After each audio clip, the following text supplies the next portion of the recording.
हज़रत तलहा बिन उबैदुल्लाह रज़ी अल्लाह अन्हु बयान करते हैं, अहले नज्द में से एक शख्स रसूल अल्लाह सल्लल्लाहु अलैहि वसल्लम की खिदमत में आया। उसके सर के बाल बिखरे हुए थे और उसकी आवाज़ की गुनगुनाहट सुनाई दे रही थी, लेकिन समझ में नहीं आ रहा था कि वो क्या कह रहा है। यहाँ तक कि जब वो नबी करीम सल्लल्लाहु अलैहि वसल्लम के करीब आया तो उसने इस्लाम के बारे में सवाल किया। रसूल अल्लाह सल्लल्लाहु अलैहि वसल्लम ने बड़े सुकून और शफकत के साथ फरमाया, दिन और रात में 5 नमाजें फ़र्ज है।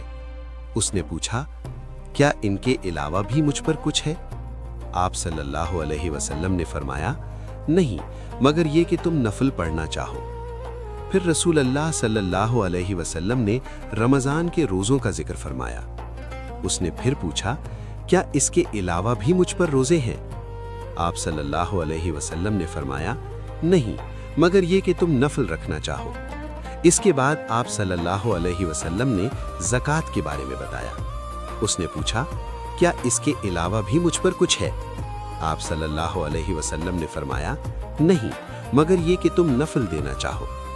ये सुनकर वो शख्स वापस जाने लगा और कहने लगा, अल्लाह की कसम, मैं इससे ना ज्यादा करूंगा ना कम।